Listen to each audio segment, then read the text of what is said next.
Today, you'll discover the story of a wild orphan girl who possessed an extraordinary gift with horses, in a journey that would transform her from an outcast into the most respected horse trainer in Montana.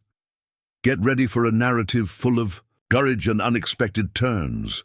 Before we begin this incredible story, don't forget to like the video, subscribe to the channel, and tell us in the comments where you're listening to this story from. The morning sun cast long shadows across the dusty main street of Copper Creek, Montana, as 16-year-old Rosa Delgado stood at the edge of town, her worn boots planted firmly in the dirt, her dark hair untamed as the wild mustangs that roamed the nearby canyons, whipped around her face in the cool September wind of 1882. The townspeople had long since given up trying to civilize the orphan girl, who'd shown up 3 years ago with nothing but the clothes on her back and a fierce determination to survive. "There she goes again," muttered Mrs. Henderson, the banker's wife, peering through her shop window. "By that wild creature, no proper young lady would be seen in men's trousers." Rosa heard the whispers but didn't care. She'd learned early that opinions were like tumbleweeds. They blew around plenty, but didn't amount to much. What mattered was the job she'd come to do.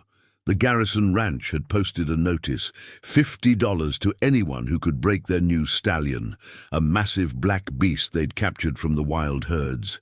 $50 was more money than Rosa had seen in her entire life. The ranch sprawled across the valley like a small kingdom, its wooden fences stretching as far as the eye could see. As Rosa approached the main corral, she could hear the stallion before she saw him, the thunder of hooves against wood, the snorts of rage, the shouts of men trying to contain him. "Step back, girl!" Tom Garrison, the ranch owner, barely glanced at her. "This ain't no place for children." "I'm here about the job," Rosa said, her voice steady despite the hammering of her heart.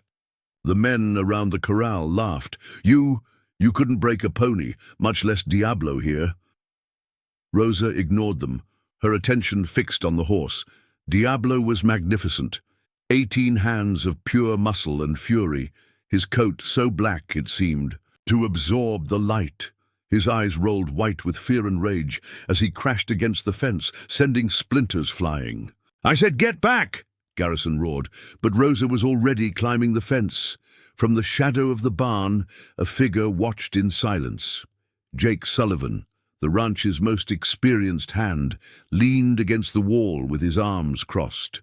At 35, he'd seen plenty of horses and plenty of fools who thought they could break them. But something about the girl's movements caught his attention. She didn't move like the others. There was no aggression in her approach, no desire to dominate. "Boss, should I pull her out?" asked Miguel, one of the younger cowboys. Jake shook his head slightly, his grey eyes never leaving the girl. "Wait!" Rosa dropped into the corral, and time seemed to slow. Diablo wheeled to face her, his nostrils flaring. The crowd fell silent, expecting to witness a tragedy, but Rosa didn't advance. Instead, she stood perfectly still, her body relaxed, her breathing slow and measured. "What's she doing?" someone whispered. Jake knew. He'd seen it once, before, years ago, with an old Comanche horse trainer. The girl was reading the horse, letting him see her not as a threat, but as part of his world. Diablo pawed the ground, his ears pinned back. Rosa began to hum, a low, wordless melody that seemed to rise from the earth itself. Slowly, so slowly that it was barely perceptible, she shifted her weight, turning her shoulder slightly away from the stallion. The horse's ears twitched forward. For 20 minutes, Rosa stood there, occasionally taking a small step, sometimes backward, sometimes to the side, never directly toward the horse. The crowd grew restless, but Jake noticed what they didn't. Diablo's breathing was slowing, his rigid stance softening. "This is ridiculous," Garrison muttered. "Miguel, get her out of—" "No." Jake spoke for the first time, his Voice quiet but carrying an authority that made Garrison pause. Let her work. Rosa extended her hand, palm down, fingers relaxed. Diablo snorted, tossing his head. She waited. The sun climbed higher, and sweat beaded on her forehead, but she remained patient as stone. Then, like a dam breaking, Diablo took a step forward. Then another. The crowd held its breath as the massive stallion approached the slight girl. His neck stretched out, nostrils quivering as he investigated this strange, calm creature. When Diablo's nose touched her palm, a collective gasp went up from the watchers. Rosa didn't move, didn't grab for a rope or halter. She simply stood there, letting the horse make his choice. "I'll be damned," Garrison breathed. But Jake saw more than just a girl with a gift for horses. He saw something in her eyes, an understanding of wildness, of what it meant to be untamed, yet choosing to trust.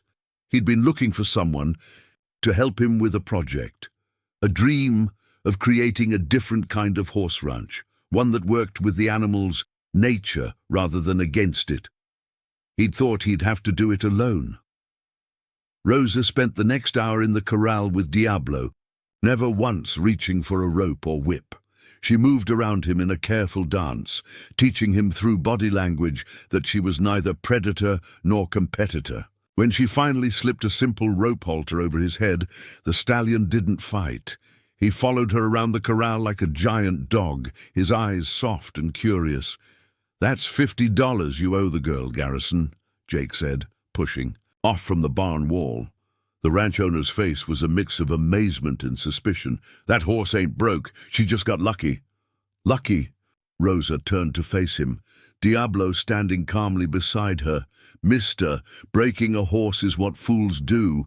I didn't break him. I asked him to be my partner." "Pretty words don't make a working horse," Garrison sneered.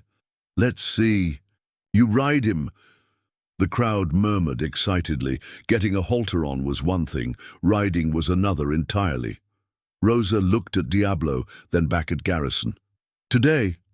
No. He needs time to understand that I'm not trying to steal his freedom. Give me 3 days." 3 days, Garrison laughed. "Girl, I need that horse working cattle by week's end." "Then you'll ruin him," Rosa said flatly. "You'll get maybe a year of work before he either breaks down or breaks someone's neck. Give me 3 days, and you'll have a partner for a life." Jake stepped forward. "I'll cover her bet, Garrison. If she can't ride him gentle-like in 3 days, I'll pay the 50 myself and break him the old way." Garrison's eyes narrowed. Jake Sullivan never spoke up about anything, and he certainly never put his money on the line. "Fine, 3 days, but she works here where I can see her. And if that horse hurts anyone—" "He won't," Rosa interrupted. "Where can I sleep?" "Sleep?" Garrison looked confused. "I'll need to stay close to him.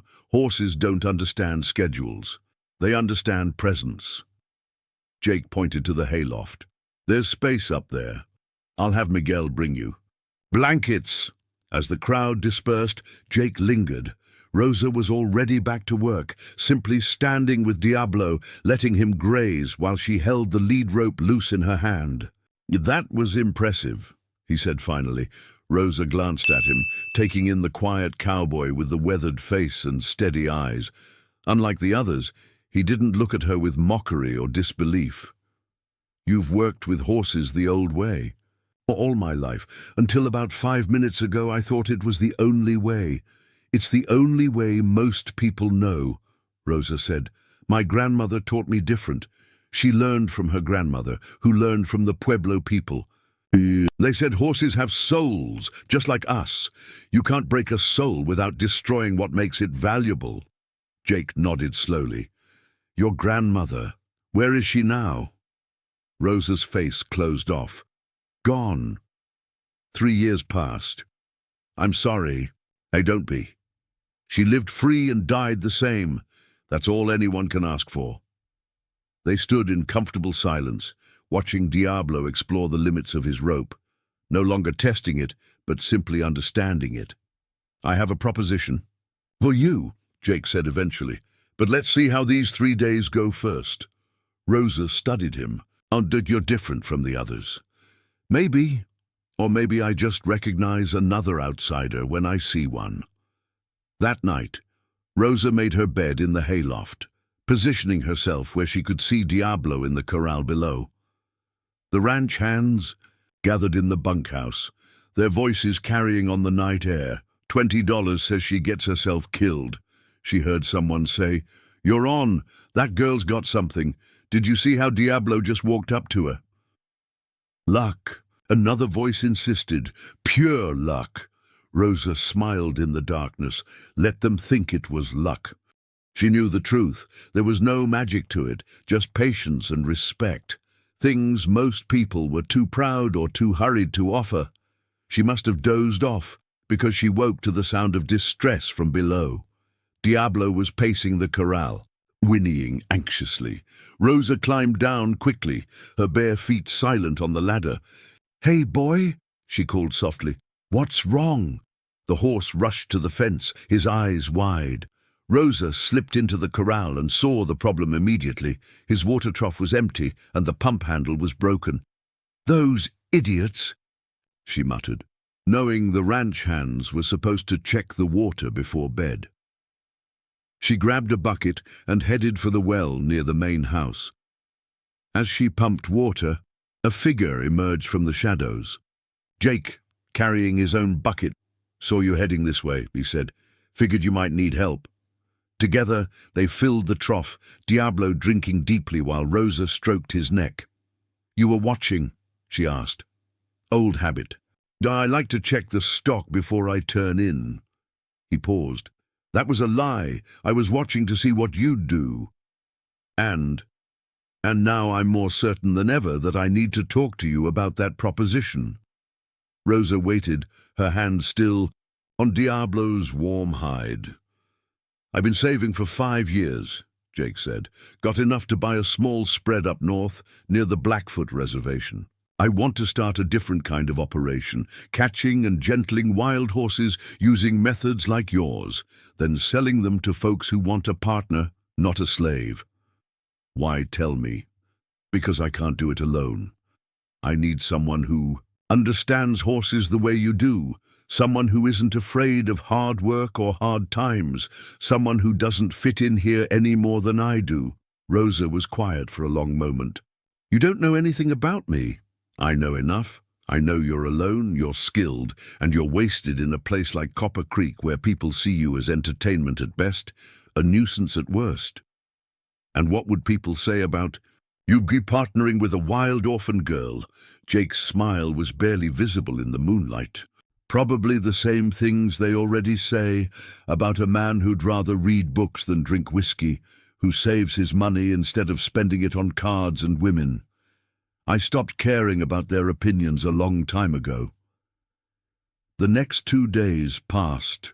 In a blur of careful work, Rosa spent every waking hour with Diablo, building on the trust they'd established. She introduced him to the saddle blanket first, letting him smell it, rubbing it gently over his body until he accepted it as just another part of their interaction. The saddle came next, placed carefully on his back and removed before he could decide to object. Jake watched whenever his duties allowed, noting how she never rushed, never forced.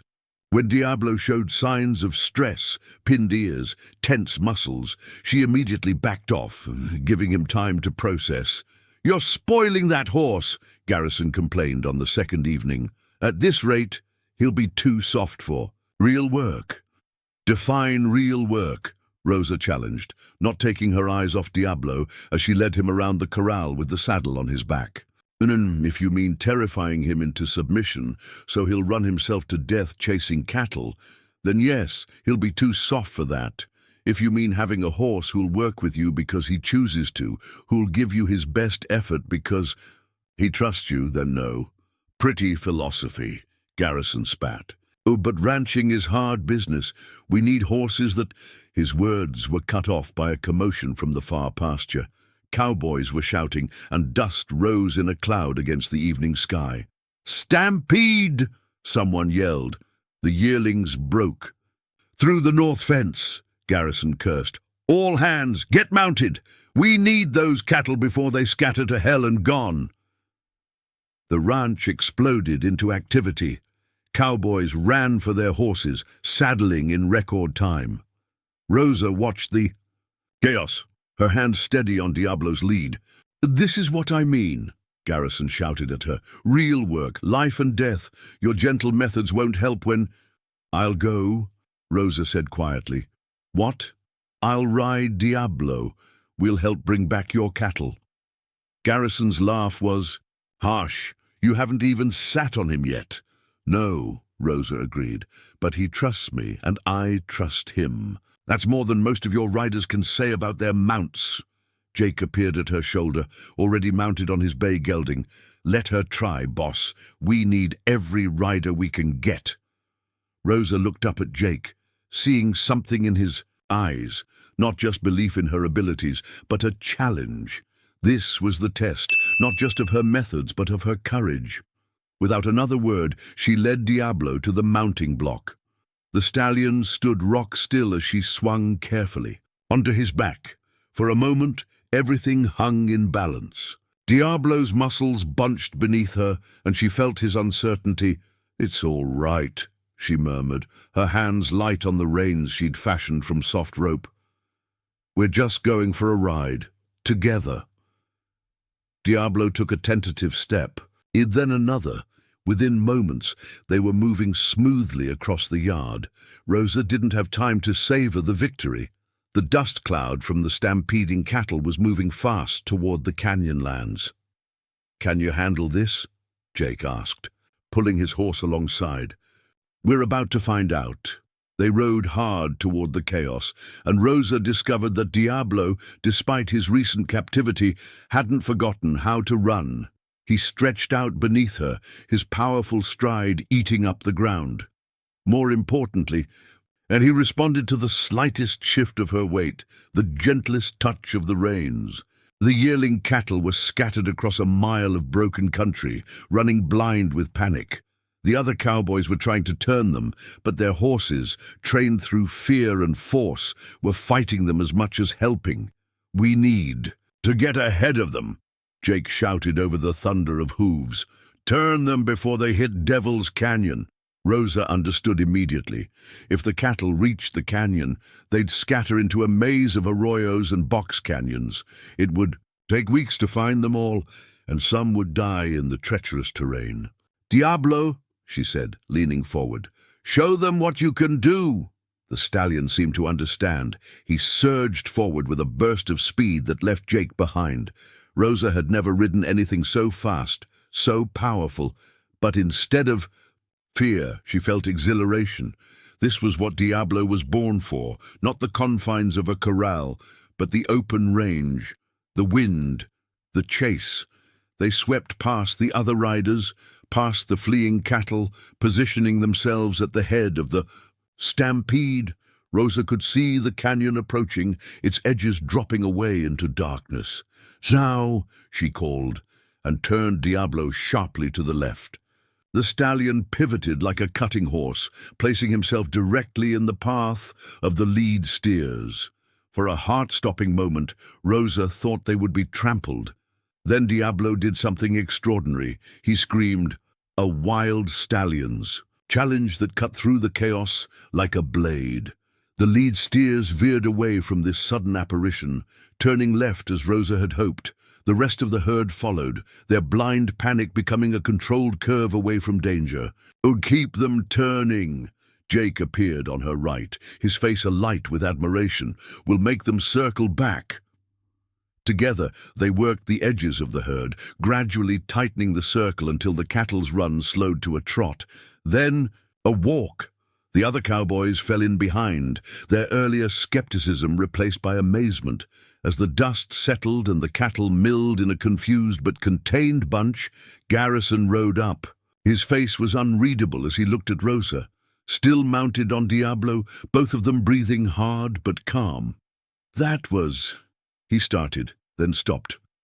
"I've been working cattle for 20 years, and I've never seen anything like that." It's not about the method, Rosa said. It's about the partnership. Diablo knew what needed to be done because I trusted him to know. The girl's right, said an old cowboy named Hank. That horse worked like he was born to it. Better than born to it, like he chose it. Garrison was quiet for a long moment. Then he reached into his vest pocket and pulled out a small leather pouch.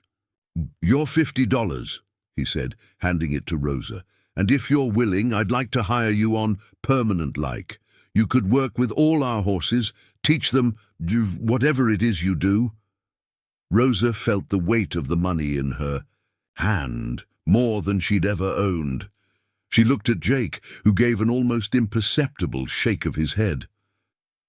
"Thank you," she said to Garrison, "but I already have a better offer." "Better offer?" Garrison's eyes narrowed. "From who?" Jake urged his horse forward. "From me. Miss Delgado and I are going into business together. We're going to change how people think about horses in this territory." The ride back to the ranch was subdued. Rosa could feel the other cowboys watching her with new eyes. Not the dismissive glances of before, but something approaching respect. Diablo pranced beneath her, his neck arched with pride, as if he too understood that something had shifted.